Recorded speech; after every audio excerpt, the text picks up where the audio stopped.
Bro, yeah. I mean, I was talking with Cody right before you hopped in. I'm in Texas now full time, so we're going to be moving from what was the time, 8 p.m. Eastern down to 6 p.m. Yeah, we were doing like 8:30 or something. Yeah, Yeah, 8:30. it was late for me. Yeah, Yeah, Jason was I like got falling it's 4 asleep p.m. during. my time, so 4 is good. Oh, yeah, yeah. 4 is good. We're laughing. we're all awake. Oh, Usually, 4. the You're up. last few episodes, by the end of the episode, I'm like, yeah. It's like, no, that's Yeah, great. I'm Great topics. Pacific. Yeah. I'm Yeah. Pacific That's where I Standard. was. Yeah. Yeah. Yeah. Well, okay. So you moving to Vegas wouldn't really be a time zone change then. 1 hour. Yeah. You're thinking about moving to Vegas? Yeah. Coach Hill's been on me for a while now. It just makes sense for me to move there if I move anywhere in the U.S. so I can get some, more one-on-one time with him. Nice. Yeah. So it just, Vegas is popping with bodybuilding. I love Vegas, man. I really do. I love Vegas for all the reasons that like normal people don't. Yeah. Like I'm not going to the strip or anything. Yeah. Yeah. But Neil lives Solitude. Coach Hill lives in a really nice area. He lives over by Red Rock Canyon. I hope he doesn't mind me saying that. So like we go on hikes. There's a lot of really nice hikes over there that we do.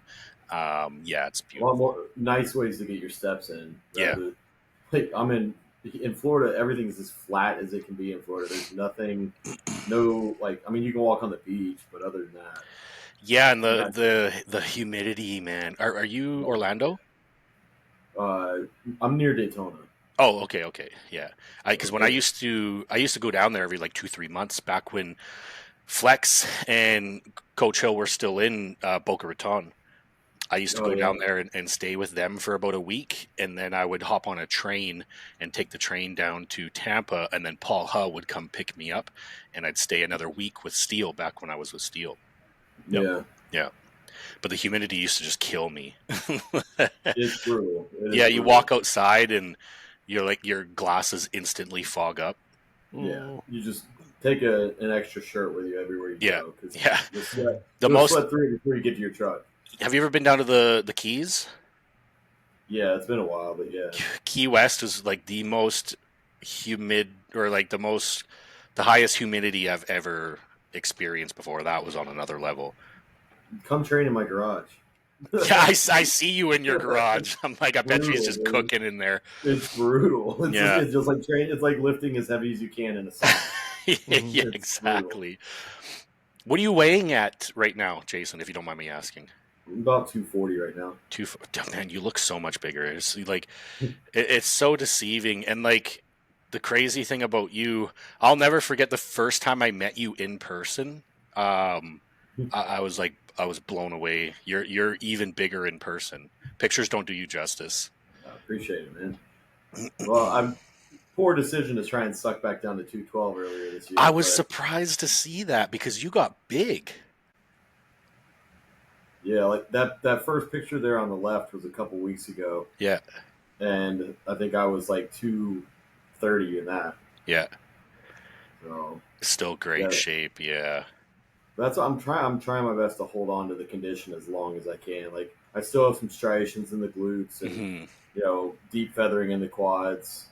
Lower back's still tight.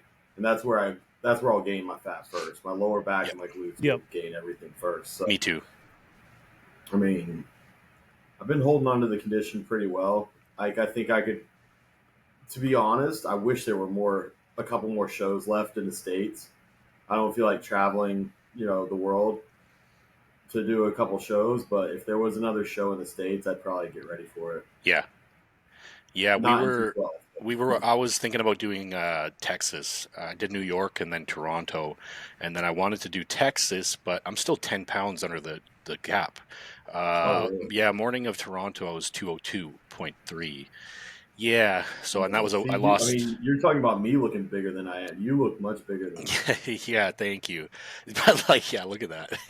Yeah, that was probably about 238. Yeah, right there, right here. Yeah, you're just like. I mean, don't get me wrong. You still looked great on on stage this year, but like looking at this photo, there's just so much more life in you, so Yeah. much more fullness, roundness. I was so depleted that it took 3 days to fill me out, and I like peaked 3 days post show. It's like when I used to compete in Classic, I would peak like 3-4 days after the show.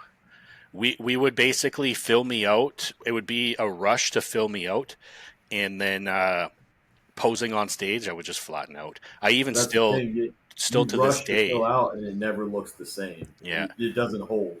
especially Yeah. at that point when body fat's low, you just become a furnace, right? So you're just Yeah. you need to like increase the fats to slow down that digestion, kind of help things stick, but you don't want to add too much because you still need those lines. You want to showcase that detail.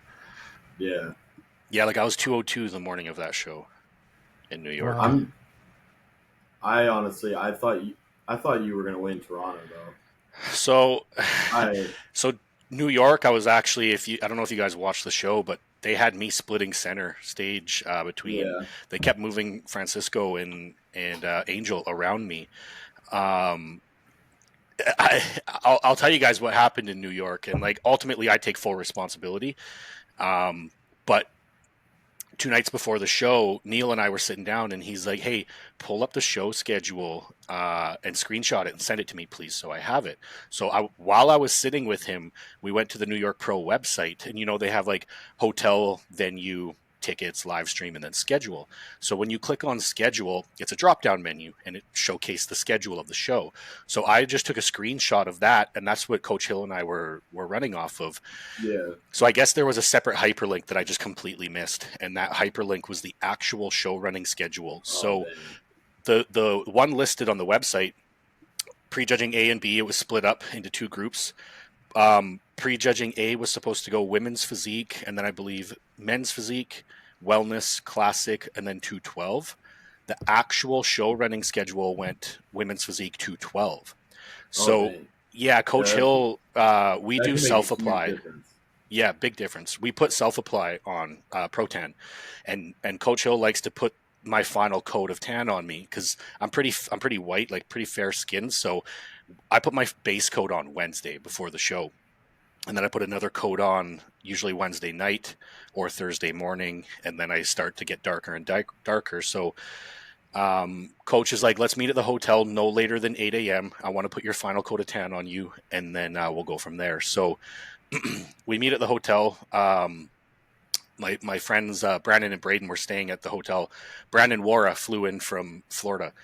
And so Coach put my final coat of tan on, and he's like, okay, I'm going to go downstairs and check Brandon because Brandon Hendrickson was competing as well. He's like, men's physique should be going on fairly soon. I'm going to text you what I want you to eat. Get this meal in you with about 250 mils of water in you, and then I'll meet you downstairs in like an hour. And then we should still have like 40 minutes before you go on stage. He comes running back into the room. So then he leaves. He comes running back into the room like 5 minutes later, and he's like, mate, I've been calling you. Why aren't you answering your phone? But my phone was in my bag, and I was naked, just drying. My wife was like doing her makeup because she went on. My wife made her pro debut this year, so she did Pittsburgh the weekend before, and then she was in prejudging B for New York. So he's like, mate, 212 is lined up at the stairs to go on stage right now. Grab your shit. We have to go. So I was in a full panic. My wife ran with me because my face was still white. So she put makeup on to match my tan, but I grabbed my trunks, threw them on, grabbed my bag, ran downstairs. I was trying to be respectful and not push people out of my way, but I was like racing to get through the expo to backstage. Sure enough, I get backstage and 212 is at the stairs. They're lined up to go out. So they're like, we've been looking for you. So I jump in line. Usually with my last name, I'm in the first group. Thankfully, I was in the second group. So I jumped in line. I stood there spread while 2 girls glazed me, and Nicole quickly put makeup on my face. When they finished, I dropped down and did 20 push-ups quick, and then I walked straight out on stage. Now, keep in mind, I didn't get to eat that meal. The last time I had ate was a couple hours before, and it was like cream of rice and like egg whites and whole eggs. So my body burned through that fairly quickly. So we go out for comparisons, group comparisons. We make it through that. I'm feeling good. And then they call us all back out. We start doing call outs. So First call out, I'm in the first call out. They put us through a round of posing, and then they put me center, and they didn't move me again. So we finished off that first call out with me center. So we leave, and then I'm stage side, and they go, we're going to do a top four or a final four comparison. Don't go anywhere. Cool. So I'm chilling. Neil comes backstage. He's hyped. He's like, you look great. Like, you know, it's very close. Like, the other guys look great as well. Like, this is going to be a fight. We got to fight for this. And then as I'm talking to him, I start getting super lightheaded. And then I just start pouring sweat. And I realized what was happening. I was going hypo. We don't run insulin to load me or anything like that. I had burned through everything that I had stored, basically. So I'm sweating. That sweat is coming straight out of the muscle. I'm taking deep breaths to try and like control my heart rate because I know what's happening, but there's only so much I can do because it's a blood sugar issue. So he's like, "Where's your bag?" And of course, in New York, where they had us waiting while they were going through the rest of the call-outs, we're on the opposite end of where backstage is. So I like pointed to backstage. He was never going to find my bag, but I have like honey and bananas and stuff in there. So he's mad dashing around. Now at this point, my ears are ringing. And as I'm taking deep breaths, I'm like, my throat started closing. So I was like, basically my body was going into fight or flight. So one of the stage side ushers had a bottle of iced tea, and Coach Hill grabs it and he's like, drink it all right now. So I drank that, and that opened up my throat almost instantly. I could breathe, wasn't as lightheaded anymore. And he was like, don't go back out. He's like, don't go back out. And I was like, there's no way I'm not going back out. I'm splitting center because I'm not getting a DNF, right? So we go back out, and like as soon as I hit that front relax, I was like Bambi on ice. I was just shaking, and the whole judging panel was looking at me like they obviously knew something was wrong. So we just did that one round, man. But I think that one round cost me. And I mean, like, hats off to Francisco. He looked incredible. I definitely, when I say this, I don't want to take anything away from anyone else. It was just obviously a very unfortunate circumstance that took place that ended up, I think, costing me for sure a placing. I'm not going to say I was going to win that show, but I mean, based on where they concluded that first call out round, I was center, so it was in the running anyways. But we came back better for finals. Just unfortunately, it was a little too late. So I ended up third in New York. Wow. I 100% know that feeling because that happened to me at the Orlando Pro a couple years ago. Yeah, it was just... I melted on stage. As soon as I walk off stage, I just got dizzy as can be, and I almost fell over. Yeah. And, yeah, it was the same thing. Like, it was by the end of the rounds of, like, I couldn't. They asked for most muscular, and I was like, But yeah, I couldn't even flex. Like it was by the end of that Final Four comparison, I kept telling myself, don't faint, because I didn't want that to negatively reflect on Coach Hill and I, because it was just, it was ultimately it boils down to a scheduling issue. But again, ultimately, as a professional athlete, I should, double, triple check that I know, even if I thought I knew what time I was going on, but I should have triple checked, man. So ultimately I take responsibility. And then I talked to Tyler Mannion after the show, and he's like, I heard what happened. You're going to come do Toronto in 3 weeks, right? And I was like, Tyler, I wasn't planning on doing Toronto, to be honest with you. I was going to wait and do Chicago. And he's like, no. He's like, you got to come do Toronto. He's like, you're ready. It's 3 weeks away. He's like, I'll be judging in Toronto again. He's like, if you show up in Toronto how you showed up here in finals, he's like, you should win that show. So we go to Toronto, and then my dear friend Courage shows up, makes the 212 debut, and I'm a huge fan of Courage and his shape and structure, beautiful physique. So I knew it was going to be a battle with him. And I ended up beating Francisco in Toronto, but Courage took that win by a 1-point split decision. Mm-hmm. Yeah, and I love Courage's physique too. I'm not trying to take anything away from him, but I had you winning. I thought they would give me the nod for conditioning, because I think there was quite a gap between Courage and I in conditioning. But Courage is just, he's got that full round muscle bellies, and it's hard to beat that, right? Yeah, but this is my personal opinion. Like I said, I love Courage's physique. I think he looks amazing. But I feel like he still needed another year before he actually fit in the 212. Yeah. I felt really bad because Toronto's home turf, right? I'm the Canadian guy on the Canadian stage, and when they called me for second, that the whole building booed. I felt bad for him. Yeah, that's never a good thing. Like, no matter what. Like, yeah, dude. I didn't want that to take away from his moment. That's a big moment for him, right? But he talks about it here. But he actually talked about the booing and stuff. Yeah. If you play the audio on this clip, he talks about it. I'm standing there like, I swear I'm a nice guy. Did you hear that? Yeah. If you start it over, a lot of people in the crowd that. Yeah, here you go. Yeah, Cody's Canadian. A lot of those people there were friends and family. Half the judges known him since he was 14. So it was his town that when they called him for second, they actually booed. And I'm standing there like, I swear I'm a nice guy. Just like, please don't.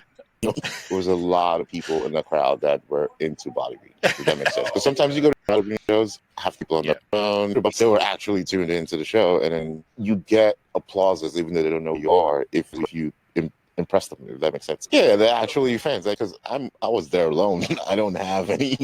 I was like, I had no one in the audience. It's just me chilling, and I'm just up there. I just show up. He's like, oh, he's on the list. He's like, okay, I'm doing the show, by the way, guys. And so it was a thing where getting like an applause. I'm like, oh, hey, thank you, kind of thing.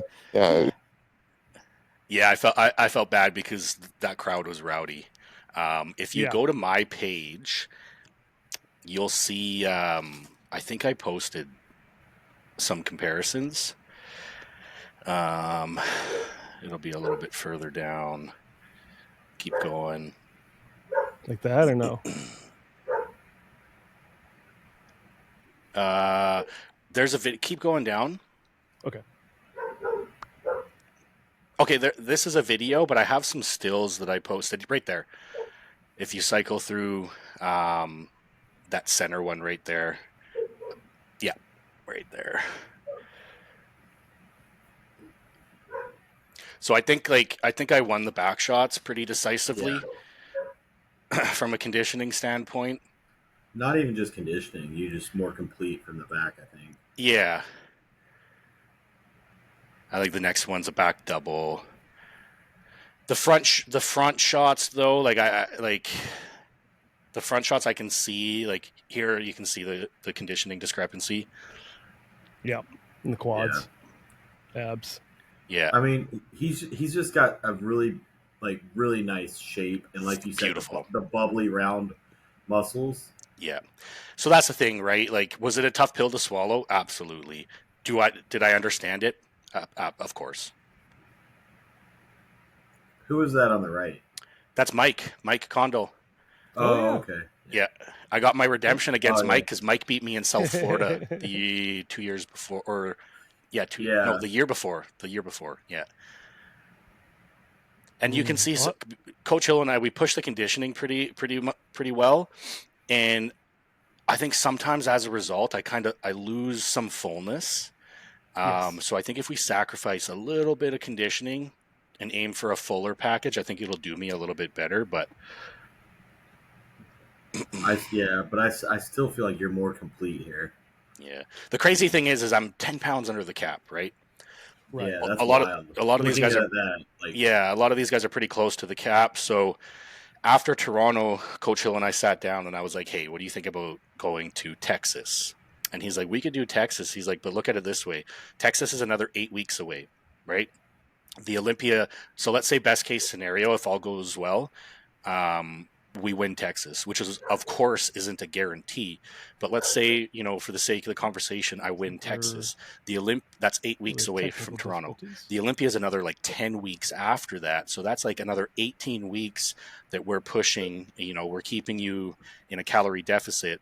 That time can be spent growing because when we go to the Olympia, the size that you need now, we still need that size to be competitive at the Olympia. He's like, so let's get a jump start on growing for next year. Let's give your body a break. Let's clean out. Let's get blood work done, and then let's push for next year. And if we can add another 4 or 5 pounds of tissue in time for next year, he's like, that'll put you in a very positive position for next year's contest season. So that's ultimately what we decided to do.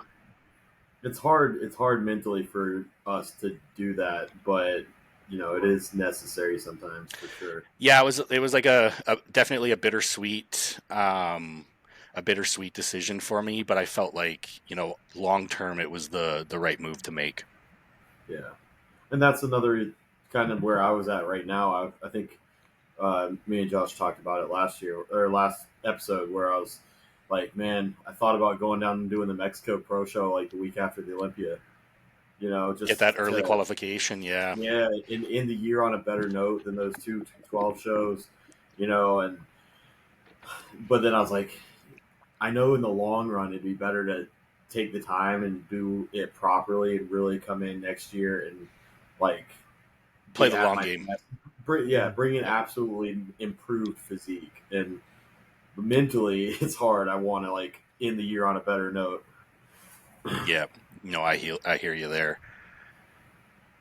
And the crazy thing is, so when after Toronto, we came off everything, kept me on a low dose of test, just to an elevated TRT, 250. And the heaviest I was last off season was 233. Wow. I was 235.5 when I tore my pec. Still not on blast yet, and still not pushing yet. So I just that rebound phase, I was just dialed. I just stayed dialed. I just followed. We were on my high carb diet that I was on in prep. We just stayed on that daily, and then I would have a cheat on the weekend. But we just rode out that rebound phase, and I jumped up to 235, and then this happened. But even with this, the past couple weeks, I tapered the calories down because I wasn't training. I got some pretty good news about the pec, so I'm bumping the calories back up, and I'm still 232. So I'm basically, even with this injury, I'm about the heaviest that I was last off season. So, and the news that I just got about the pec tear is very, very positive. So this has been kind of a minor speed bump where we had to pull back a little bit. But we salvaged the off season. We could still grow and improve in time for next year, because when my bruising started to set in, the biggest concern was, am I going to need surgery? And if I need surgery, that pretty much writes off the next year's contest season, at least the first half of the year anyways. I'm glad you don't have to have surgery. Yeah, so basically, I can jump into that now, Josh. Yeah, sure, go ahead. If we want. So it was just a normal day, man, a totally normal day. I was training. It was a push day. It was a critical error that I made, and it was basically, it's just complacency. But I started out my chest workout with cable flies. I got a really good pump, really good warm up. I did about 5 or 6 sets of cable flies, and then I moved into incline bench press. I've stayed away from barbell bench my whole career, just because I know that barbell bench is one of the number one exercises for pec tears. But I've got really strong at dumbbell pressing. I can rep 150s for 20 reps. Wow. And that 150s is the heaviest the dumbbells go to my gym. So I've become really strong at dumbbells, almost to the point where now I have to get people to pass me the dumbbells. And then when I'm rocking them backwards, I'm almost in a compromised position, more prone to injury. So my thought process was, you know what, I'll change the stimulus. We'll start doing barbell bench. I'm not going to be as strong as I am with dumbbells. I'll slowly just build up from there. So I'd been barbell benching for 2-3 months. And then this particular day warmed up well. When I moved into pressing, though, now it's obviously a different movement pattern. So where I went wrong is I put on a plate, just touched it for 3-4 reps, 2 plates, 3-4 reps, 3 plates, 10 slow, controlled, easy reps. So I was like, okay, we'll do 365 and then I'll do a back offset and we'll move on to the next exercise. And I that's normal for me. I've been touching 365 for the past couple months. So first 2 reps felt great. Third rep, on the way back up in the concentric movement, I felt a pop as I was going up. So I locked my elbows out at the top and I thought to myself, I'm like, that does not feel good. So I couldn't rack it where it was. I needed to move it down a little bit. But the moment that I bent my elbows, it just went pop, pop, pop, pop, pop. And I lost I completely like gave out strength on the left side. And so it felt like I could feel my shoulder separating away from my chest. So I leaned with it. In the split second that it happened, I leaned to the left. I completely let go with my left arm, which I think was my saving grace. And I just cranked my right wrist forward to rack it. And so the bar slammed down. And I jumped up right away and I grabbed my pec. And I was like, I just tore my pec. I'd never felt a sensation like that before. It was like I felt my pec fibers being stretched like elastics, and I just felt them snap one by one. I could feel it letting go, snap, snap, snap, snap. And so when I ran to the mirror, it ballooned right away. It swelled up right away like this. So, but it was just a one portion of my pec, like the pec major. And I was like, my pec's deformed. My career's over. I'm like, this is it. It's over. Like my mind went worst case scenario right away. So there was a young guy in the gym and I said, hey, I was like, I got to get you to take those plates off for me. I just tore my pec. I got to go home. So I drove straight home. I shot a full vial of BPC and TB 500 straight into that pec, put my arm in a sling. I made a meal, started icing it, ate, and then I drove to the hospital. So the healthcare system here in Canada, you always hear like there's a lot of praise online slow, where it's right? like, oh, health, yeah, but it's like, oh, healthcare in Canada is free. First of all, it's not free. We pay for it in taxes. Believe me, we pay for it in taxes. But I sat in the ER for 4 hours for them to tell me that they couldn't do any imaging there. So they had to book me in at the radiology clinic, which wasn't until the following week. It was like 8 or 9 days after I tore it. So I was stressing about that because I wanted a diagnosis, because if I was like, if I need surgery, I need to get this done ASAP. I can't wait. Yeah. So I tried to pay and go private, and they couldn't get me in any sooner. So I waited, I got the imaging done, and I asked the ultrasound tech, I said, I know you're not supposed to tell me because these results need to get sent off to my family doctor, and then my family doctor will call me in. But off the record between you and I was like, what are your thoughts? Like, do you think I need surgery? And she's like, I think you're very lucky. I don't think you need surgery. She's like, but with that said, I can't say definitively because you have more muscle tissue than the average person. So she's like, she was showing me, she's like, here I can see tearing, but she's like, I lose it when the tendons kind of intertwine into the insertion point. She's like, I lose it. So she's like, I recommend you get an MRI. And the MRI will tell you for sure. So fast forward to a few days later, the nice thing is we have like a My Health Records app. So I can log into the app and I can see all my blood work results, any labs that I've had done, surgery recs, whatever. And so my rec said that I had a 1.5 centimeter tear in the muscle belly at the sternal attachment, which is good news because it's not tendon, so no surgery. However, the bad news is, as you know, there's nothing that can be done surgically to repair a muscle belly tear. So I was a little bit stressed out because when I kind of hit like a hands clasp, most muscular, my pec looked deformed. It wasn't as full and round in the bottom. It kind of went up on an angle. So I was a little bit stressed out, but already from the peptide protocol that I'm running, plus I've just been like doing kind of like isometric flexing or posing in a sense, just no weight, just kind of forcing blood through there. Yeah. And I'm getting a weekly active release therapy to help break up scar tissue and just move more blood through there. But from this peptide protocol that I'm running, I have full mobility back already. This is the pec that I tore. I have full mobility. I actually went to the gym today and just did like single arm bicep curls, tricep push downs. I did partial side laterals and front raises, and it felt good. It's a little bit. It's not 100%, of course, but I'm very happy, man. I consider myself very lucky. Wow. Before that, was it just leg day every day? Yeah, I've just been training legs. The first leg session back was a little bit tough because I couldn't grab things to brace myself for like quad extensions, for example. I would be like lifting up and I couldn't brace myself. But fast forward to now, like I just trained legs yesterday. Legs are 100%. Like I'm training 100% now. Seat belts. I have one. Yeah, yeah, I have one. So yeah, I do. Yeah, they're awesome. Yeah, they're awesome. A discount code Drobot, or is it a discount? No, I don't have a code, but I have a gym pin and I have a seat belt, and they're awesome. No, he's asked me if I wanted a code before, but I'm like, dude, I just love your products. I don't need to. Yeah, me too. I'll promote them for you. I'll use them, but I don't need to sell them. Yeah. You know, I'll tell people where I got them. Yeah. There you go.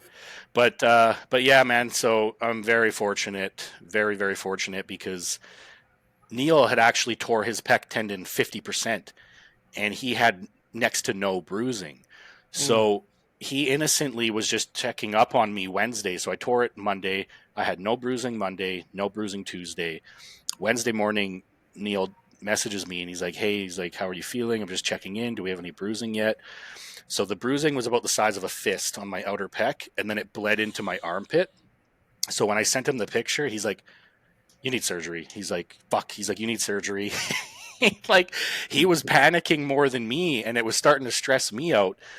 And he's like, man, we had such a good year this year. He's like, I can't see you being able to compete next year. He's like, I think you're going to need surgery. But, you know, thankfully that didn't end up being the case. So I think next week I'm going to be trying some back movements. I don't think I'll be doing any pull downs anytime soon until I'm able to actually train chest. But all things considered, man, the rate of progression of my recovery right now with these peptides that I'm running is just amazing. Nice. So you're doing BPC, TB500. What else? Yeah, so I've been doing BPC, TB500, GH, IGF-1LR3, and GHKCU, and some TA1. Okay, I haven't done the TA1. So that was, so shout out Dom Kuza, actually, because Dom, my friend Braden reached out to Dom. Dom sent me a protocol because Dom tore his pec, and he sent me the protocol that he ran right after he had surgery. And all of these peptides, you know, help reduce inflammation, help promote new blood vessels, so more oxygen and nutrient delivery. They help with elasticity, scar tissue, stuff like that. Yeah. I do. I'm nursing a shoulder right now, but it's not torn. At least I haven't gotten it checked. But it's I think it's really more just when I hit a hard chest and shoulder workout and then I sleep on it weird. If I wake up and I can't really move my arm and it hurts, it's like sharp pain in certain movements. But yeah, I'm going through some TB and BPC right now. And the TA1 is good for inflammatory reduction and like immune response. Yeah. So the TA1 is I think it's dude, it's crazy. Clothing. It's crazy. It's funny because peptides have been around for decades, but the general public is just now starting to understand the benefits of them and kind of catch wind of them. How bad does that KCU hurt going in though? To be honest, man, I'm it's kind of a double-edged sword. So I have a really high pain tolerance. So I don't really get PIP from anything, like even my anabolics. That one gets me. Yeah. I'm pretty fortunate, but the reason I say it's a double-edged sword is because if I am feeling pain, something's really wrong. Yeah. Like I'll give you an example.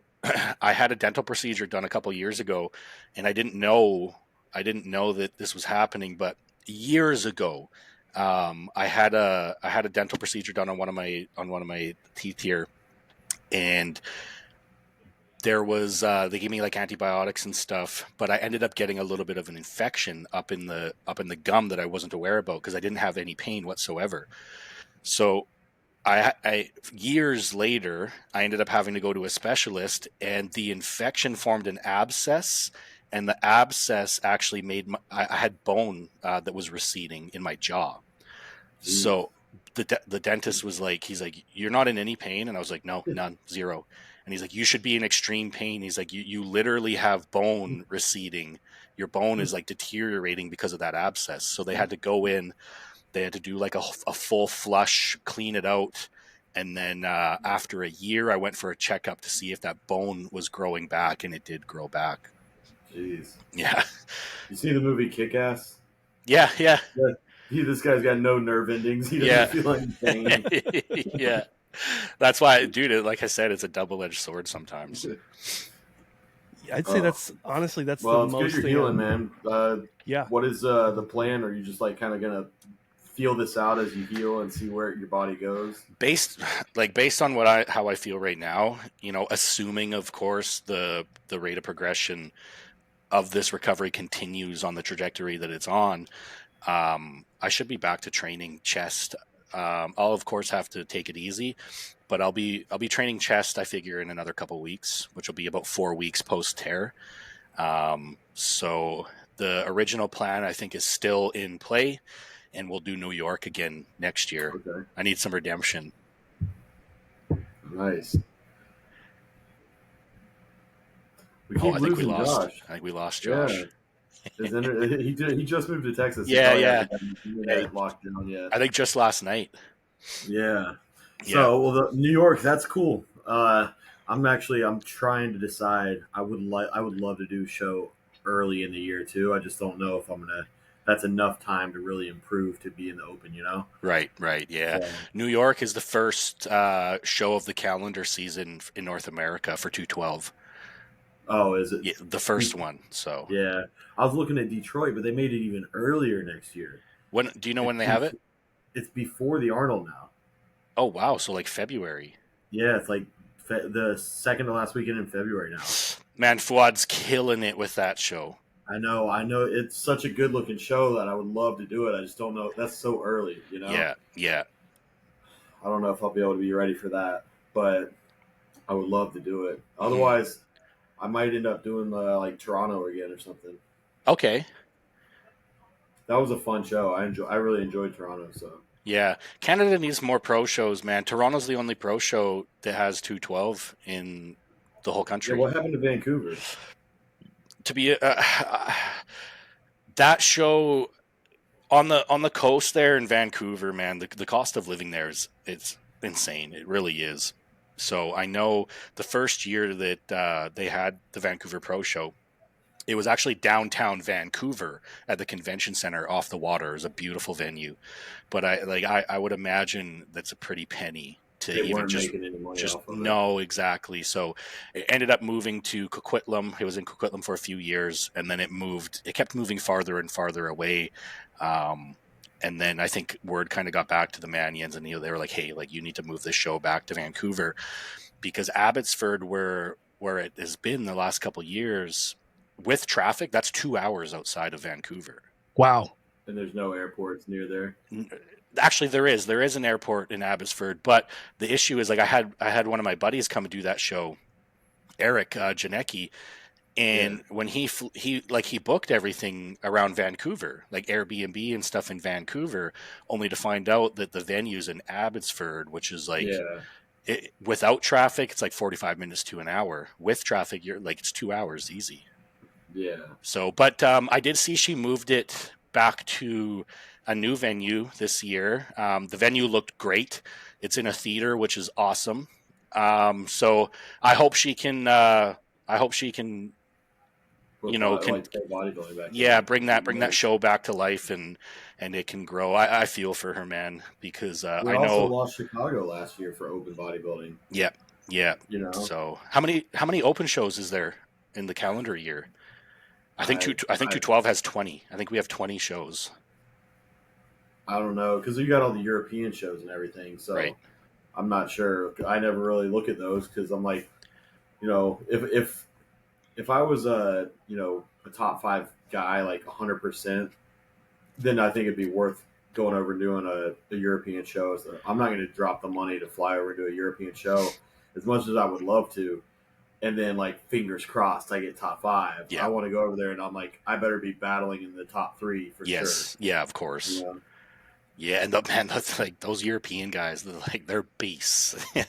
There's a lot of couple shows, man. a lot of big boys out there. Yeah.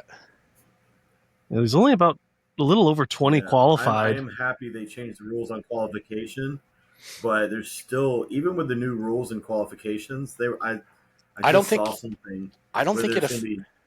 it really impacts open in 212. I know for sure it doesn't impact 212 because even the other divisions, I just saw something where people were showing how many people will still end up qualifying. It's still going to be like 40 something people in each division. Yeah, because I think the other divisions, there's a point system, and then you have to win 2 shows to automatically qualify. Yeah.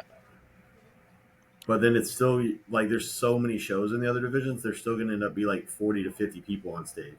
Well, and then you look at classic and bikini and men's physique. Yeah. But yeah, I don't think the rules changed for 212 and open. No, I don't think it impacts us at all.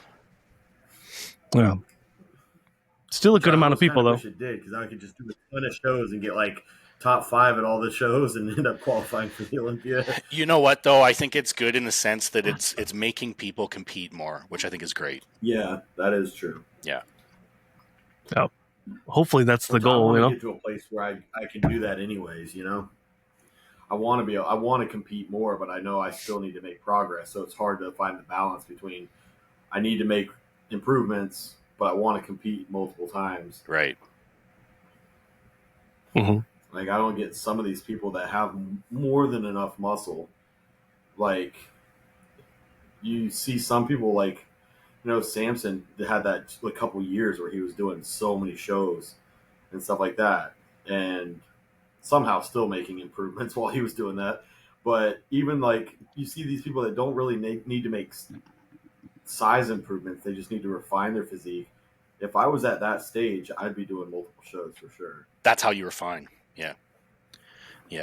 It's always interesting, right? Because when people think genetics, they think shape and structure. That's what they think when they think of genetics. Yeah. But there's a genetic component people have to like their ability to put on muscle tissue. So there's more factors that come into play when we're talking about the topic of genetics.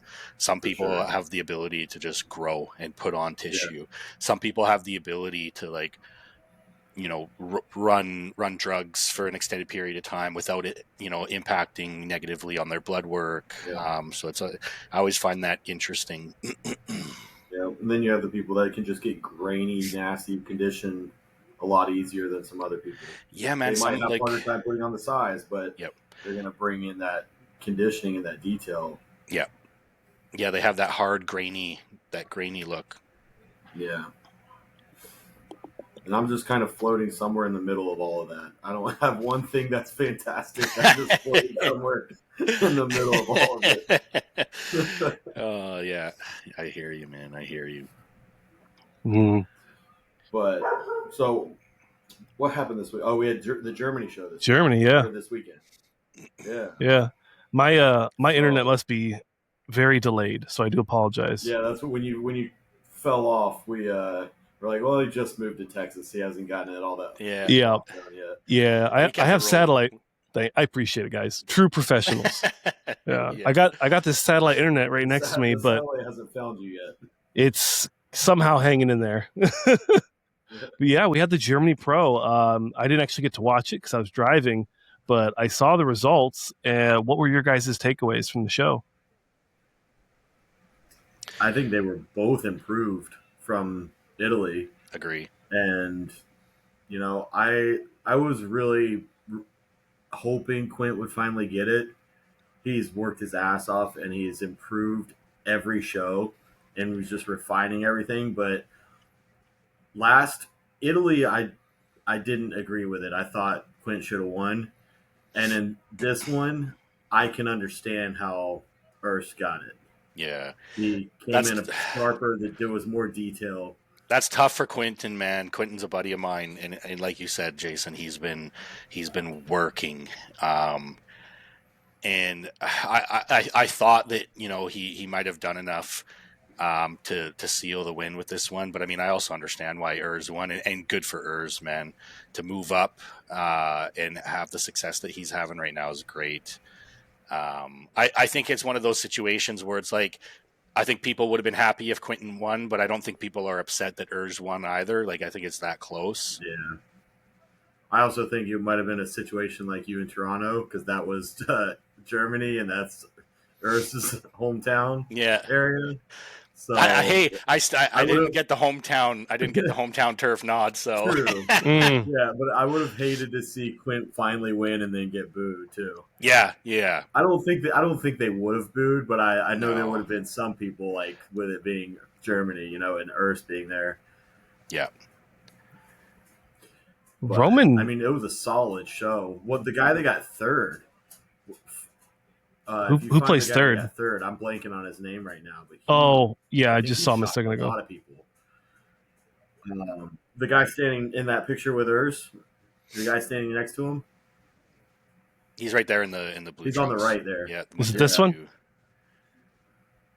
Yeah, dude. Watch him walk out in this video. Like, dude, that's conditioning was on point. Just very complete. He's a little like narrow clavically, I guess, but other than that, like incredible. Like conditioning, physique, everything's there. We saw him. What was the other show he did? He's going to be a threat if he keeps improving. I think did he do a show like early this year or like maybe like Dubai? Well, he lost Josh again. Hopefully he gets that the internet figured out by next week. But yeah, I thought that guy looked incredible. Yeah, he did. Very much improved from the last time that he was on stage as well. Big improvements from the year before to this year. Yeah. Then I don't remember. You had Mark Hector, and then Mark Hector. Was Sergio in that last one as well? No, Sergio didn't do this one. Okay, he was in the one before. Yeah, he decided to stay in Italy and eat a bunch of pizza and ice cream. I mean, he's been making some strides in his physique as well. He just never seems to nail it on the show day. Mm-hmm. Yeah, which I completely understand how that feels. But, you know what? I almost wonder if it's a stress factor. I was thinking the same thing because he seems like I think he puts a lot of pressure on himself. Yeah. And he gets a lot of flack on social media. I think people love to hate on Sergio. So I think he's like, wants to shut those guys up and prove them wrong. And I think maybe it kind of starts to weigh on him negatively. Yeah. Yeah, I think so too. And then I think the problem is, and we all have to deal with this, is that he lets those comments get to him. He responds to them. Yeah. And then he gets more of them because people get a response out of them. Yeah, exactly. It's a vicious. And I get it like every now and then. Most of the time, I'll ignore 99% of those comments. Every now and then, especially when you're deep in prep and you just took a Halo or something. You're sitting on the toilet. You have some time. Yeah, you start responding to stuff and you shouldn't. Yeah. Oh, I've gotten so many comments like that I responded to on TikTok. Like, I got flagged for them. They just delete all my comments. I'm like, why am I even doing this? They just dude. To be honest, I very rarely engage, and when I do engage, I always regret it. Yeah, exactly. And I think, like you said, I think that's one of his problems is he stresses about that. Yeah, and it definitely hurts him on show day. Yeah, but. I don't remember who else was in that top 5. Mark Hector was 4th, right? And then you had who placed 5th? Yeah, I'm blanking. Was it Maybe Josh can pull up the results. Yeah, I'm gonna pull it up. Who was sixth at Italy? I'm Amir? blanking on his name.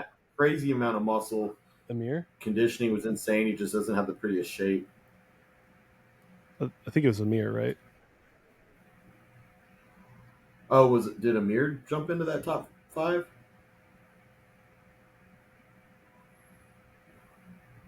I'm gonna share the He might screen, have. and I'm sure it's just gonna kick me off. Hopefully it smooths out. Okay. Yeah, you're right. Yeah, Amir jumped into that top 5. And then I was thinking of Lewis Breed. Yeah, Lewis Breed was after him. It was cool to see Urs give Roman his flowers. Mm. Dude, Roman's impressive. Just the fact that he's working off 2 hip replacements and still has insane legs. Still giving her, yeah. And he did like a 5-week prep for this show. That's what I heard. It's wild. He just stays so peeled all the time. Roman, yeah. I think Joe is retired. Yeah, I think Joe is retired from competing. Yeah, from all the videos I've seen from him, it looks like he's another Canadian boy posing trunks. Mm-hmm. He's doing a lot of videos on Peptides and stuff now. Really good quality as well. Is exploding. Yeah, he does. I mean, he's very informative. He's very knowledgeable with them and stuff like that. He's doing well. I'm looking into it right now. I'm going to kind of start my, enhanced journey with peptides, and hopefully that can help with at least getting to a good baseline to, I'd like to do a show. I think with peptides, I technically wouldn't be able to do I don't know. I've done natural shows before, but it'd be fun just to do an NPC show, just wet my feet. Yeah. Ooh, it looks like you're in a good place now. Yeah, I know where I've you're got in a some good super place now, being in Texas. And I'm sure I could find a good spot in Dallas to get some solid peptides. Yep. Yeah. Well, the peptides you can get, I'm with Straight Labs, and you can get any of those peptides pretty easily. But yeah, you're going to be surrounded by so much good bodybuilding in Texas there. That's what I'm hoping for. Yeah. Travel to Dallas often and kind of see what's up out there. Network with the guys. Hopefully get some good podcast guests on. Should be good. Xavier Wills, Desktop Bodybuilding. Oh yeah, I just saw that pop up. It must be a little delayed. Yeah, I want him to. I think one of my first ever interviews I did was with Xavier. Mm-hmm. Years ago. I'm not even sure. I'm not sure if I turned pro yet, or if it was right when I turned pro. Yeah, Xavier brought me on. Okay, great guy. Oh yeah, he's been dealing with all kinds of stress. That poor guy, man. Fun stuff. Yeah. I hope he gets his kids here soon, because what a nightmare he's been dealing with. That sounds horrible. Yeah. Mm-hmm. Couldn't. All right. Well, me and Josh talked about it last week, but you weren't here, Cody. So who do you have winning the Olympia? Always a good question. Yeah. Open Olympia. Yeah, open. I mean, I'm liking what I'm seeing from Samson right now, because the biggest knock on Samson is people want to see him sharper. Yeah. And that guest posing that he just did, he was sharp. He was sharper, right? So I think that's a very good sign. A lot of people are like, "Oh, he's not as big." Guys, he's flat. Through the guest posing. Yeah. It's so funny. Bodybuilding fans, and every sports avenue has your casual fans. We'll say casual fans that don't really understand all the ins and outs that go into peaking for a show. And dude, he looks great there. So I think if he shows up and is the most the most shredded, complete version of Samson, it's gonna be very tough to beat him, man. Yeah. Very, very tough to beat him. So I agree. I think I would love to see him hold on to that title. I'm gonna say Samson. I'm gonna say Samson will hold on to the title, but it's an exciting year, man, because Nick is back in the mix and he shakes up that lineup. And he's looking crazy. Crazy. So, I mean, Hottie just landed in the U.S., so Hottie's in, which is awesome. Nick, Derek, you know, we got Martin, Andrew. Anyone you think that might surprise somebody and jump into even that, that top 7, 8? I'm very curious to see where Urs is going to place. I think Urs has to bring up his back to crack that top 5, I think.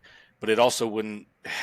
Yeah, I'm going to say, and like I'm a fan of Urs and his physique and his character. It would be so cool to see him in that top 5. But I mean, to bump out like an Andrew or a Martin, I don't know if he's quite there yet. Yeah, Tonio. it's tough, man. It's just Tonio. I was just going to respond to that comment that you just had up, but I think a lot of people were saying that kind of similar thing about Keon before Keon started finally nailing the conditioning. Keon was winning shows off his shape and his bubbly round muscle and everything.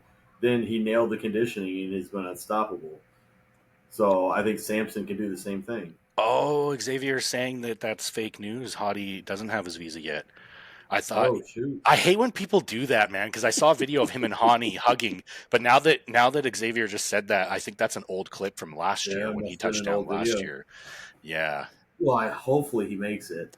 I hope so, man. I think it's gonna be really tough with everything that's going on politically right now. But man, I hope he gets in. Mm-hmm. Yeah, you almost don't even want to do predictions. Let's just assume he's in with the predictions. Yeah. But yeah, it's gonna be a very tough, hard, like top 6. I think this year. I mean, yeah, that's Nick, Hottie, Derek, Martin. I mean, it's gonna be. I think that the top 5 are almost pretty locked in. Yeah. Unless somebody just comes in and shocks everybody. Well, here's the thing. With Nick being in that mix now, it wouldn't surprise me, and like I hope this doesn't get clipped and come across negative because I don't mean that. Andrew's a phenomenal bodybuilder head to toe, but I think with Nick in the mix now, I think a question is who's getting bumped out now, and unless Andrew comes in shape, he could very well get bumped out of that top 5 now. People are already saying this, so don't feel bad. Like, it's for Andrew Jacked, it's his time to either prove it or, he's going to lose it in terms of top 5. Yeah. Well, and if you look at his show earlier this year, he didn't prove anything there. I mean, he did not come in at his best by any means. So no, I think the best look that we've seen from him is when he won Texas. Yeah. His Texas packages have always been good. Yeah. Oh wow. Yeah, that's tough. Hopefully Yahadi makes it. I wasn't expecting Beirut to be able to get it. No, dude, that poor guy, man. He's been trying for years now, and it's just been in a pending state. It's a shame, man, because that's another great bodybuilder. But he's also former military over there and everything, and that makes it even harder for him. Yeah. So yeah, that's tough because I'd love to see him up there in the mix. I think he could mix up in the top 10. Yes. Yeah. He'd be there battling with like Tonio and so I'm excited to see what Jordan Hutchinson does too. Yeah. Yeah, sure. Jordan, what a year for Jordan too. Yeah, I think he could mix up that top 10. Yeah, for sure. Dude, to be honest, I think this is going to be one of the most exciting Olympias that we've had in recent memory. Yeah, I'm pumped. That's kind of why I was getting FOMO. I was like, finally, I was just like, screw it. I'm just going. Yeah. Are you and the missus going? Yeah, this is going to be her first flight since her back injury. So I'm hoping that everything goes well with her. How's she doing? She's getting better. She's been doing her PT. She's, going for walks and everything and trying to get as much as she can in. So, little by little, it's getting better. It's good. It went from her being laid up on the couch on a heating pad all day long, couldn't even sit up long enough to eat a meal. And, now she can take the dog for a walk. She took her lunch break and did 30 minutes on the treadmill on her lunch break, so it's getting better. It's good. Doing everything she can to not have to get surgery. Yeah. So, and I've been pumping the BPC and TB500 in her too. Yeah. That'll help with pain too, right? Yeah. So I'll definitely load her up on that before we fly out to Vegas. For that. Has anyone heard about Ramy at all? Is I don't think he's doing anything. I haven't seen any pictures. I expect him to do the Arnold. Yeah, he might do something next year, but I don't think he's doing anything this year. No, I don't think Thank you. What I'm really excited to see is Keon. Portugal's 3 weeks after the Olympia. That's gonna be interesting. Yep.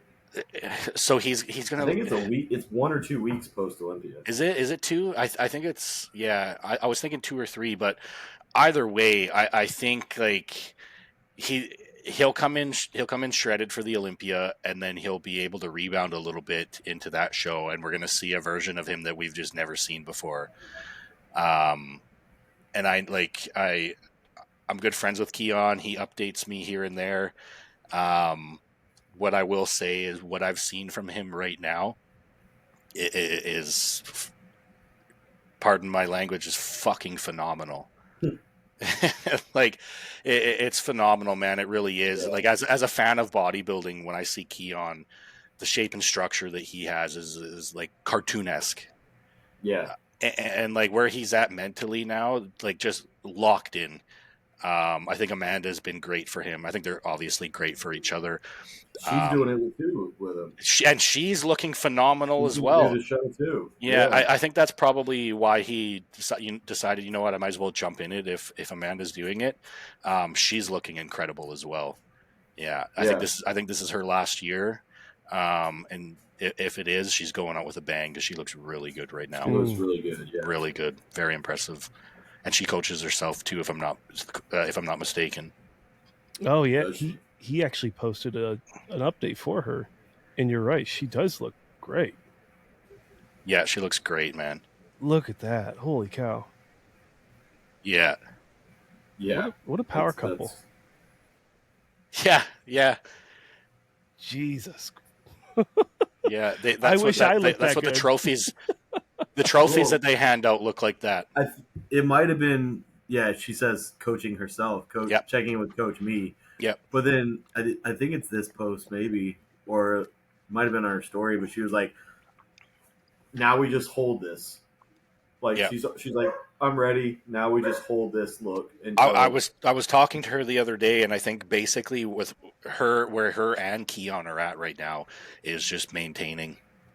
Yeah. Yeah. That's a good place to be in. That's bodybuilding, man. That's exactly where you want to be, and they're having fun with it. They're both killing it. They're both having fun with it, doing it together. I think it's amazing. So Prague is October 26th.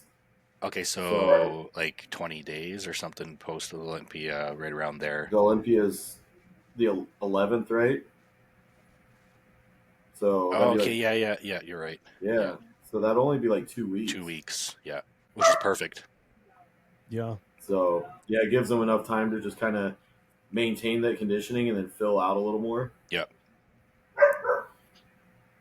That'll be good.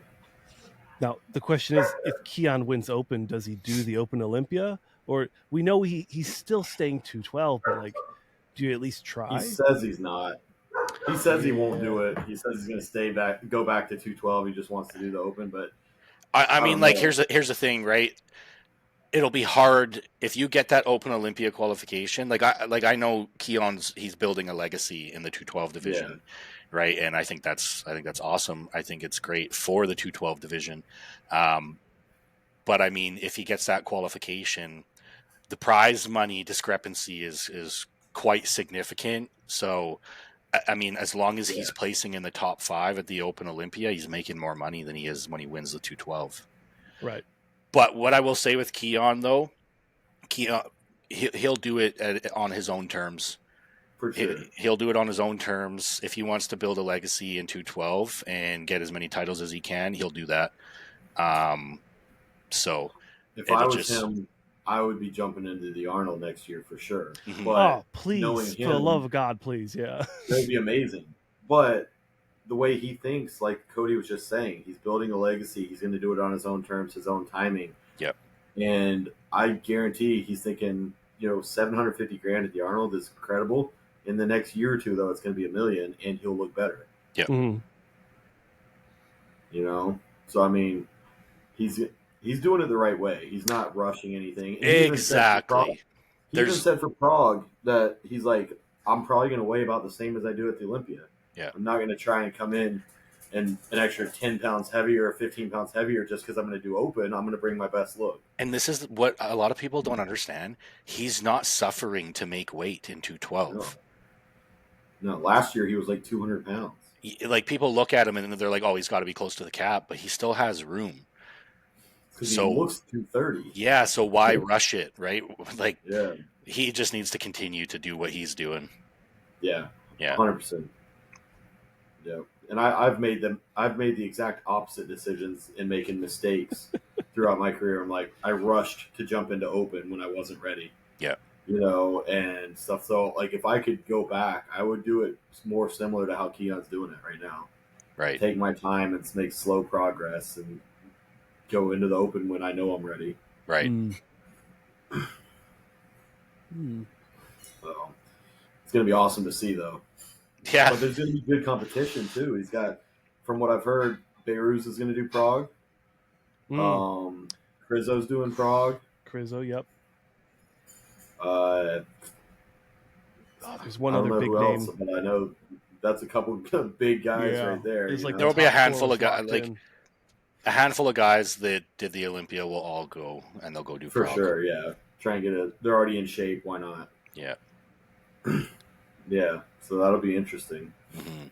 It'll be cool to see him next to some of those Olympians, though. Hey, as a spectator, I'm excited.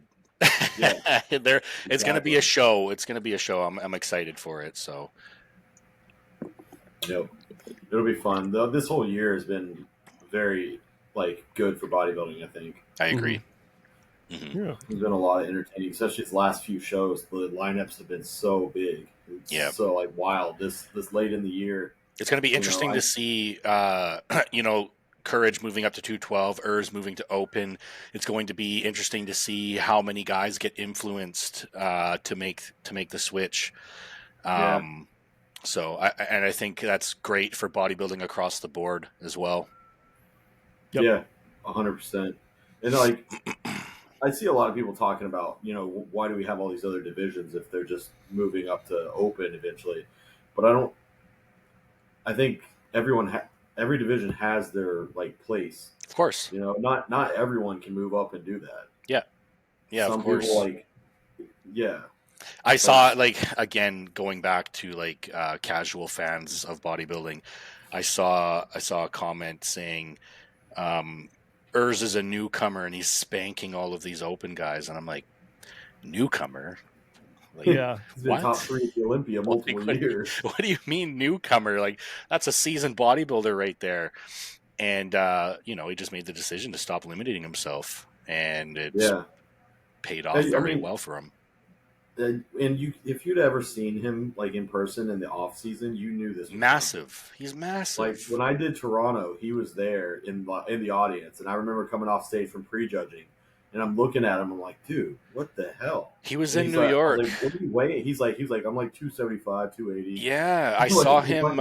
He was in Pittsburgh and New York, and I was training at Bev's, and he was there, and I was like, oh my god, there's no way you're making classic weight. Yeah. Now knowing, hindsight, knowing what we know now, I'm like, oh, okay, you didn't intend on making that classic cut. Yeah. Yeah. Yeah. That's how I was in classic, but when I moved to 212, I probably could have stayed in 212 for another year or two before moving to open. because I think my last year in the 212, I was still only like 208 on stage. Mm-hmm. You know, I could have refined that for one more year before pushing up to open and getting my butt kicked in the open. So, like, you know, I could have taken my time, done it a little smarter, a little more strategic with it, and a little more patient. So I kind of wish I had done that, but like there was no way I could stay in classic. I was dying to making weight. All 7 of Flex Lewis's Olympia wins, he was 212 for all of them. Yeah. And if you look at his first Olympia win to his last, is 2 different bodybuilders. Oh yeah. Yeah. So refining. There's a lot of refinement you can. Yes. Yeah. Yes. But then it gets to a point too where by that last Olympia last couple Olympias, he would have looked better at 220. Yep.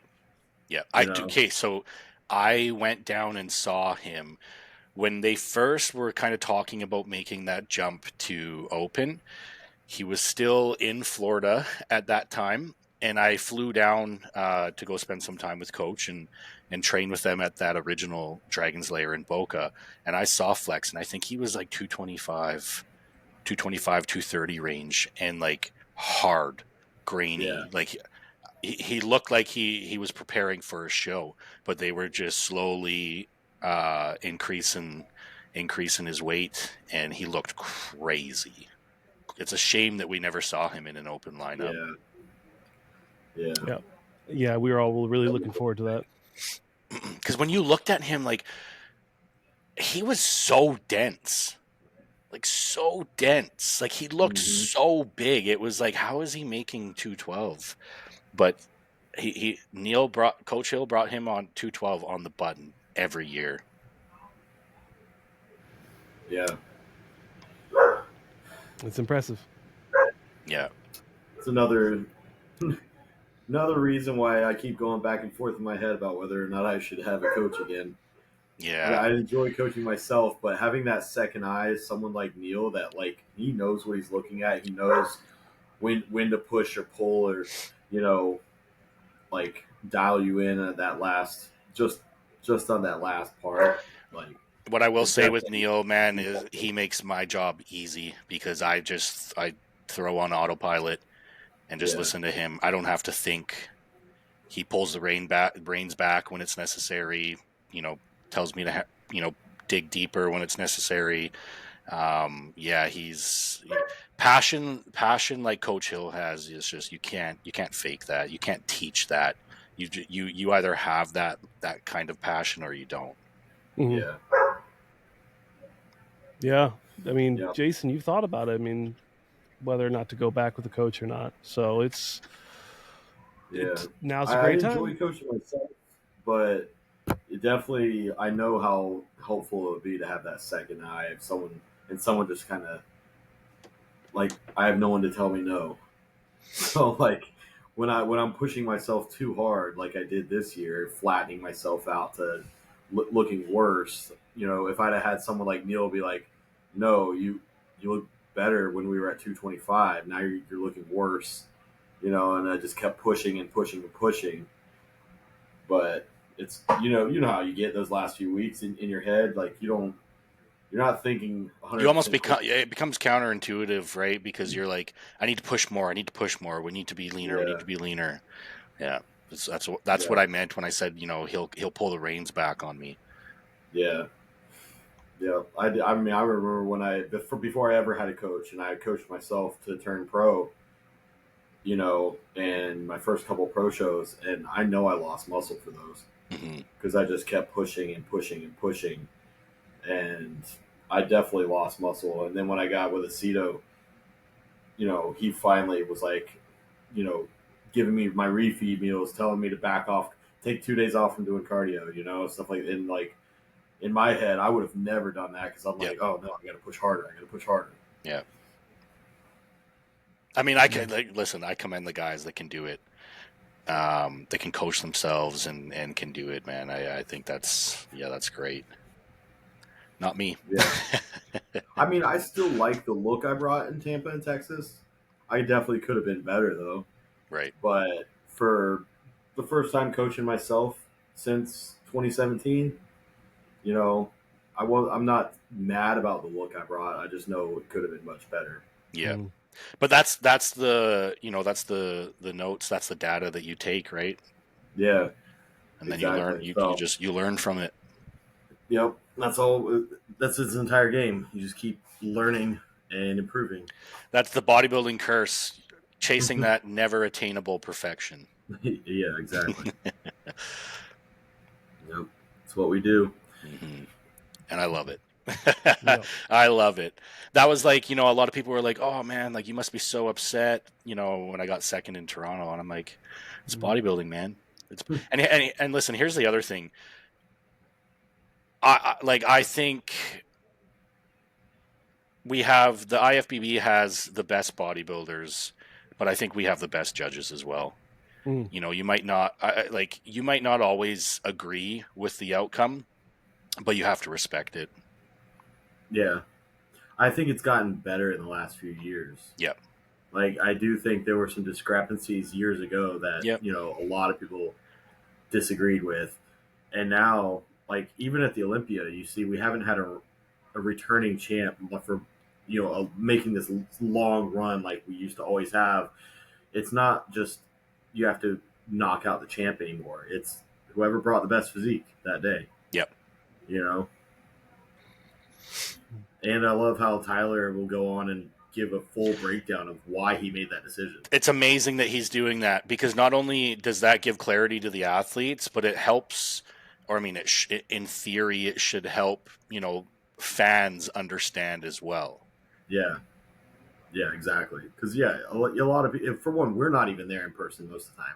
Mm-hmm. So a lot of times it's like, I don't agree with that, but I wasn't there in person. And fans, like you said, don't understand the difference between being there in person and watching. It's staggering. It's staggering. The difference of you can have a great quality stream, but it's still not the same as like being in the crowd close up to the stage. Yeah. Especially like when you're judging based off of photos. There's a lot more than just like the complete pose. How did you transition into that pose? Yeah. How was your breathing? How were the muscle fibers twitching and moving while you were moving and getting into the pose? How was your stomach control? You know what I mean? There's a lot more to stage presence than just like the final, okay, you're now in the pose, but how did you get into that pose? Well, and that's a big thing I changed with even taking my check-ins this year for myself. I was, sending myself check-ins, but taking my check-in pictures, I've always just taken the pictures and, kind of picked the best ones and sent to my coach. When I'm fully in the pose, hitting it just right. And so doing videos this year instead of just pictures. And then I'll, like, the first several times I did that, I'm watching the video back and I'm like, dude, what the hell was I doing? Just letting my gut hang out every time I turned into a different pose. So, like, I definitely had to, like, I'm like, I got to start doing videos every time to make sure I'm always thinking about keeping things tight between every single movement. Yeah, I send when I do my check-ins, I send Coach Hill videos. Yeah, because if he'll call me out on something. If he sees something that needs to be corrected, like in between poses, he'll correct it. When I've just told my wife about this because I feel bad. If you look on my Instagram, the very top picture that I pinned is me and Kevin Legrone the morning after Tampa, and he put me through all these posings. He destroyed me in posing. I felt like the biggest amateur I've ever You talk about someone calling you out, he's like, front relaxed. That looks like crap. What the hell are you doing? And I was like, oh shoot, I don't know. I thought I was hitting front relaxed. He's like, you don't know how to flex. He's like, you don't know how to flex your abs. I was like, I thought I did. I was like, and he destroyed me. It was so humbling. And I just realized the post says the full unedited YouTube video will be out soon. I never posted the YouTube video. I was so embarrassed of how amateur I looked in it. But I need to actually post that. Have you ever posed for Steve? No, I haven't. Besides on stage. I posed for Steve this year. That was nerve-wracking. Yeah. It went well though, but I swear, when you're in a one-on-one situation like that with someone like, Steve or Kevin, or I've done posed with Dexter Jackson, I'm more nervous doing that then on stage. Than on stage for sure. Yeah. Like, it's so nerve-wracking. Like, my anxiety goes through the roof. I'm like, they're right here, and they're talking to me, and they're picking me apart every time I make a movement. The one thing that was nice was when I turned to the back, which took like 30 minutes before we got to a back shot, because he kept picking me. You're gassed already. Oh yeah, but then I turned to the back, and he's like, "Oh, well, there's your money." He's like, "Your back shots are your best shots, man. You look insane from the back." I'm like, "Really? Thank you." I was like, "The judges always tell me to bring up my lats." Yeah. So that was cool to hear from him, but every other pose, he just destroyed me. But that's good though, right? Because it's eye-opening. Oh, for sure. It was very humbling. So I saw 1 year Dexter came and guest posed here in Canada in the city that I live in, and it was like a week or two after the Olympia, so he looked insane. It was really cool. I bet. That'd be awesome. Yeah. Does he train out of California still, or? Dexter? Yeah. Yeah, no, he's in Jacksonville. He's just like an hour away from me. Yeah, I know I've seen him in LA a few times, but yeah, he lives down there. Yeah, he's up in Jacksonville, like an hour north of me. Yeah, we did a posing seminar up in Jacksonville at one of the gyms, and he came out to it, and then I was like a few weeks out from a show, like 4 weeks out or something maybe. So I asked him, I was like, "Hey, when we're done with this, would you mind taking a look at me and like run through the poses?" He's like, "Yeah, of course." So we ran through the poses, and then he didn't hold much back either. He was a little more forgiving than Kevin was, but I was shaky, man. He's like, "Why are you shaking so much, man?" I was like, "Because I'm posing for you, dude." Yeah, it's not cool. Muscle fatigue, it's nerves. Yeah, exactly. Very valid. I mean, it's intimidating, especially someone like that. Yeah, for me, it's just interviewing people like that. That's where I get nerved.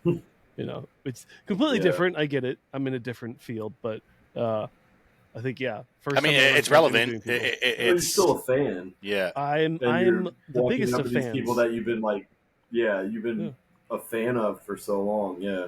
Mm-hmm. I mean, that's why I got into being a journalist, is because I love these bodybuilders so much, and I want them to be successful. So, how can you improve them? Going to the shows, advocating for them, having people hear their voices, doing the fun, to talk. Yeah, doing the fun editing afterwards and making good-looking thumbnails. Like, that's all stuff I enjoy. So it's kind of like I found my own little spot. I'll never be like You'll get on my level with the thumbnails one day. Your level. Yeah, this guy. Tell him the story of how you make your thumbnails. This is iconic. Oh, my epic YouTube thumbnails, man. I screenshot a part of my video and I go onto Instagram stories and I put some words over it and screenshot that, and then I send it and I make that's my thumbnail. It's pretty amateur. Check out Canva, the Canva app. It's really good for creating thumbnails. My wife's good with the Canva app. So is mine. My wife's good too.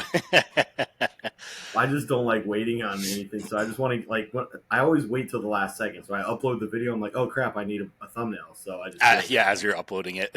Yeah. Do you think Classic and 212 will hold back physiques from truly reaching their full potential? I think it depends on the individual. So for instance, like myself, I started in bodybuilding, switched to Classic.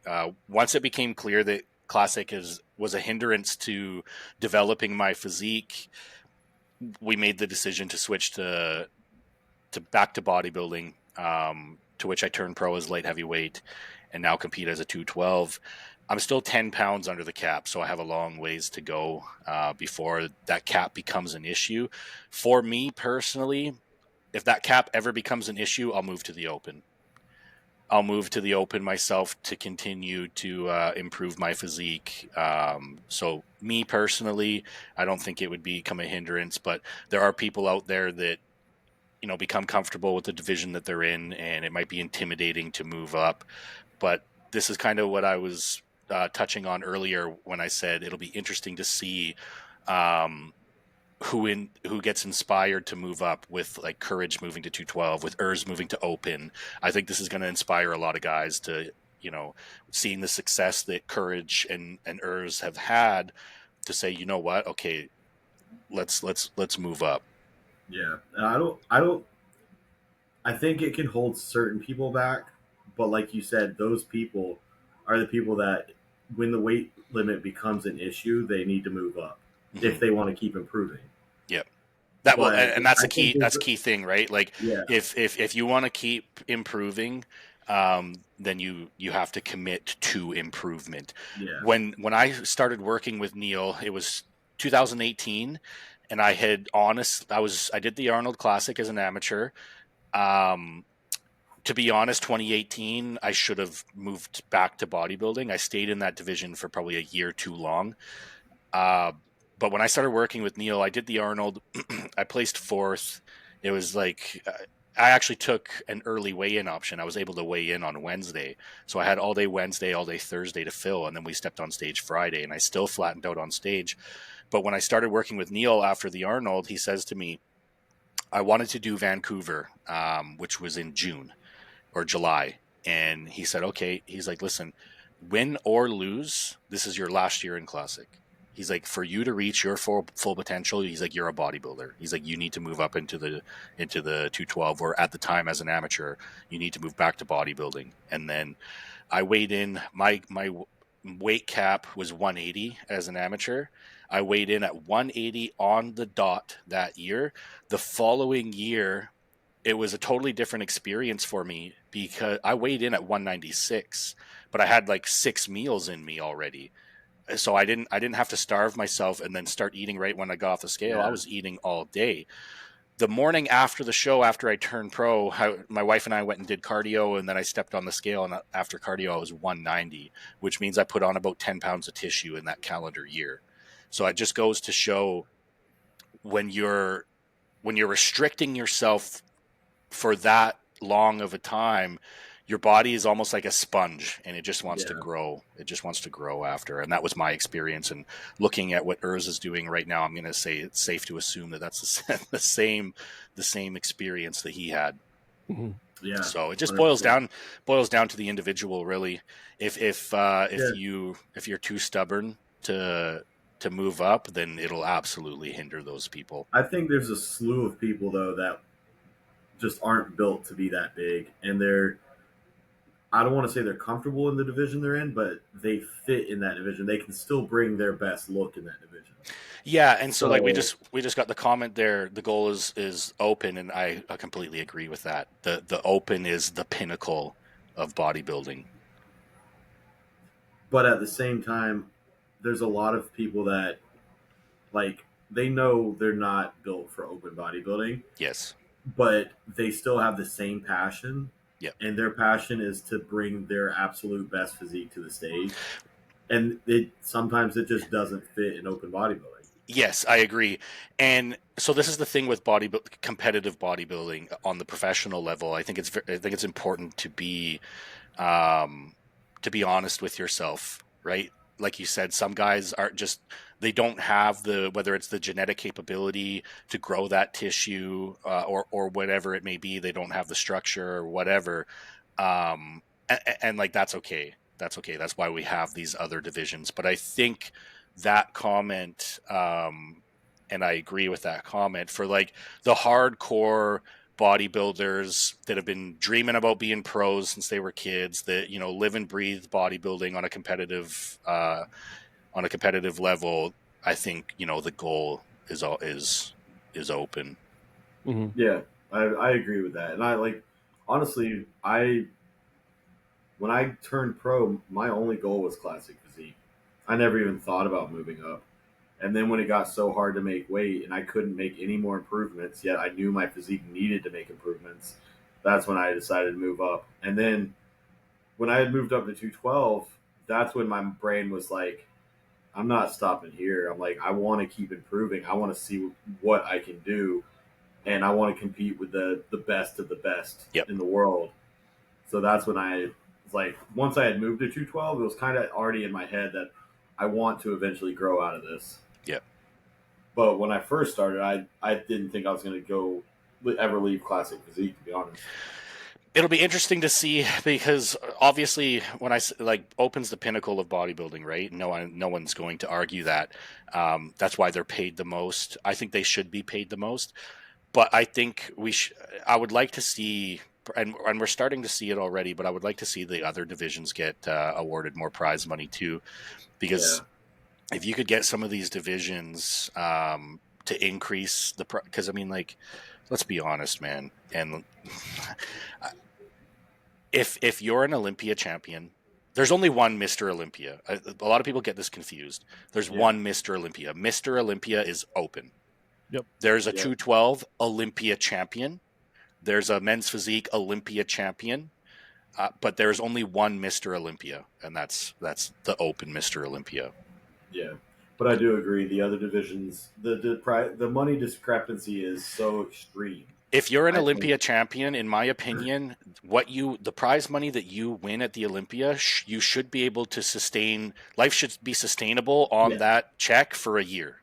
It should be a decent year's salary. Yes, sure. You should be able to live. Not 50 grand. No. Yeah, I think that's a little like when you've got one division getting 600 grand and one division getting 50. Crazy. That's pretty insane discrepancy. You could take 100 grand away and divvy it up amongst the other divisions, and I think that everyone would be happy. And that's still $500,000 for the open. Yeah, and I think it's still going to keep going up. I believe. I think Chris Bumstead's probably going to have something to do with the prize money for Classic, but we don't have anyone doing that for 212. No, and I think that's awesome that Chris is doing that. Sarah does that in some of these shows with women's physique, which I think is awesome as well. So you have individuals like that are kind of leading the charge in that regard. Yeah, she put up a good amount of money for the Texas for the women's physique. Yep. But yeah, there's no one doing that for the 212, and I know Keon's talked about it, but I know he's still competing. He's not in a position to do that yet. It shouldn't be the athletes putting up the money for other competitors, right? No, it would be cool if someone like Flex that like made the 212 division popular, stepped up for something like that just by sponsoring something. I agree with that comment too. I don't know why. I wish they would have it in the Arnold still. Ever since Flex retired, 212 got dropped. Yeah.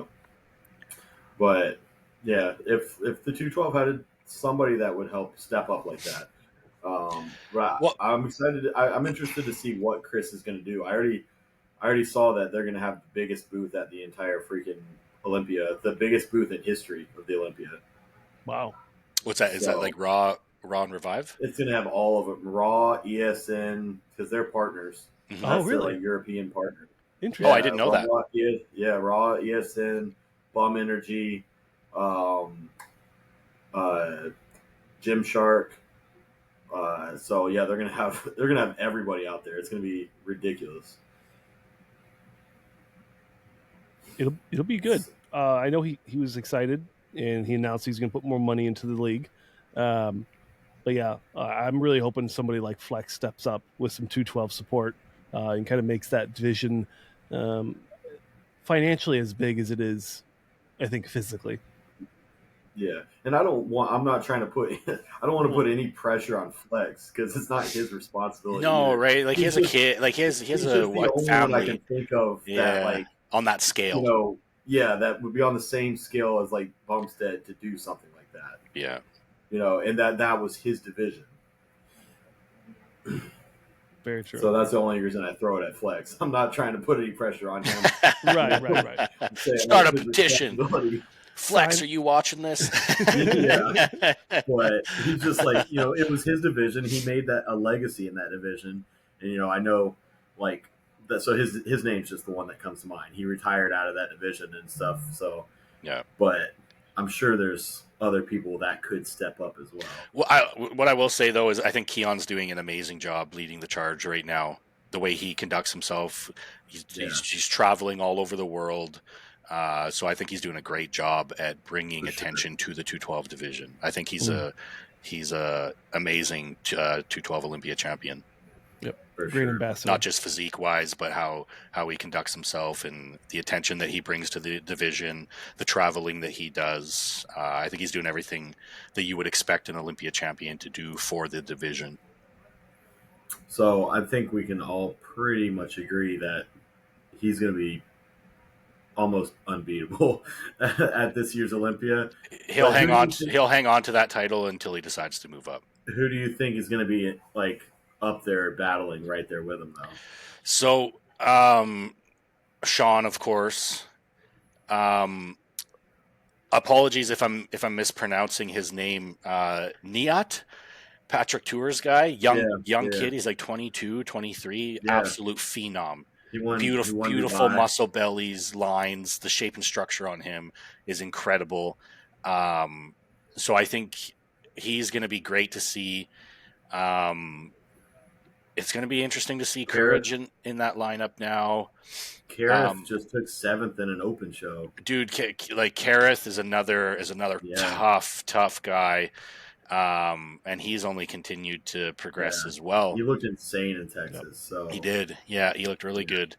And I think he was still under the 212 limit in the open show in Texas. Yeah, or not far off from it. We have Lucas as well, Brazilian guy. Yeah. What show did he win? Recently. Oh shoot! But he looked phenomenal as well. I've competed against him before. He's another guy that's just complete head to toe. Yeah, he looks great. The whole Olympia is going to be an awesome battle. When you look at the playing field, when you look at the scope of the talent in the 212 division, I Flex was iconic, right? And the thing with Flex and why Flex was so likable is because of how he was with his fans. Not only did he have an amazing physique, but I've never seen someone with my own eyes treat their fans the way that Flex does. I'll give you an example. There was one year at the Olympia, Flex was at a booth. I can't remember what booth it was. It was one of the companies that he was working with, but he stayed like an hour past his booth slot. And so they were like, he had to get out of there because he was competing that night. So I kid you not, there was easily 60 people lined up outside the booth still, like 60 to 100 people lined up outside the booth still to see him. So he came out and he's like, guys, I'm really sorry. I have to go. But before I go, I'm going to come and say hi and take a picture. And he did. He took a picture with every single person in that lineup before he left. And so I think, that's something that, really resonates with people, and people remember stuff like that. For sure. I mean, that's how Jay Cutler made his legacy. Jay was the same way. Yeah. So, by the way, that comment, I do not agree with that top 4 that he put up. Let's see. I mean, I can agree that all of those might be in the top 5, but he left Kareth out. And Kareth was second or third last year. He was third, I think. Yeah. Fourth. Was he fourth? So Keon, Sean, Angel, Kareth. Yep. I think, to be honest with you, I think. How did Kareth qualify for the Olympia this year? He went to, I believe it was. Oh, he went to Japan or something. He went to Japan right after the Olympia and won that show. Okay. Yep. Yeah, you're right. Either way, he was top 4. To be honest, and like this. I hate saying these things because I don't ever want it to be taken out of context, and it's just my opinion. But I think Kareth should have got 3rd at the Olympia last year. Yeah. Over Angel? I'd prefer him over Angel, yep. And that's not a knock on Angel's an incredible bodybuilder. I think Angel's another one of those. Absolutely peeled to the bone, striated everywhere, but I think the shape, just because of how short he is and how much muscle he has. So, Josh, do you remember what show he did right after New York? He did an open show like a few weeks after New York. Angel? And Angel, the difference from Angel at New York to when he did that open show is crazy. So Angel's another one of those guys that is being hindered by staying in the 212 division. But at the same time, he's so short that he will struggle in the open because he's so He's Look at light. Hottie. won. Look at Hottie and He's Derek. won open shows though. Yeah, but he has won open shows. You're right. So he could And do it. But I mean, I think he's Angel's never not. gonna, he's I never think, going to be top 10 at the Olympia. I don't think. I think in the Angel is not like relatively the same height as Hottie and Derek. You think? Yeah, I thought think Angel so. was a couple inches shorter. Maybe But an inch. I could be wrong. I've never stood on stage next to Angel, so Yeah, maybe an inch shorter. Yeah, this show. I mean, it's a lot of muscle. Yep. Dubai. It's a lot of muscle. Yeah, That's for sure. yeah. I just can't see where he's going to put on any more. Yeah, you want to know what though? We've been saying that about Sean for years, and Sean somehow continues to get better every year. True. And you know what? Sean's a good point when we're talking about people like being hindered by the 212. Like Sean still gets on stage in the 180s, you know, like And he's not enters being open hindered. shows. Yeah, he's not being hindered by anything. He just brings his best look. Yeah, but he's also under the cap, like by quite a margin. Yeah, but he's also 5'1", so Yeah. He's not He is a hindering freak. himself in the sense that like he's squeezing into a weight cap, right? yeah. So, well, it's getting time to eat, I think. Yeah, me too. Yeah, I'm getting a little sweaty, and I'm not even on the level you guys are. That is true. I don't know how old Angel is, but yeah, Kareth's, you know, I know he's in his 40s, 45 or so. Yep. I don't know how old Angel is, but I think Angel's he's got to be like early 40s as well, or close, anyways. yeah. So I mean, that's another thing. I keep going back to this. I feel like a broken record here, but that's another thing with the whole hindering the weight caps and stuff. I think once you get about that age, it's probably healthier to not try to keep pushing more and more size. Yeah. You know, like if I'm 45 and I was doing well in the 212, like if I push up to open, what am I going to have 1 or 2 more years of Right. and probably never really make a name for myself in the open. Right. But you're making a name for yourself in the 212 by placing in the top 3 at the Olympia. In a situation like that, it's important to assess like risk versus reward. Right. Yeah. The drugs you'd have to take to really push into the open, just not even that, but having to eat so much food and walk around at a heavier weight. It's just the blood pressure is so much on your heart. Yeah. I don't think at 45 or so it's really worth it. Man, I'm feeling it at 32 sometimes. Right. Same. Yeah.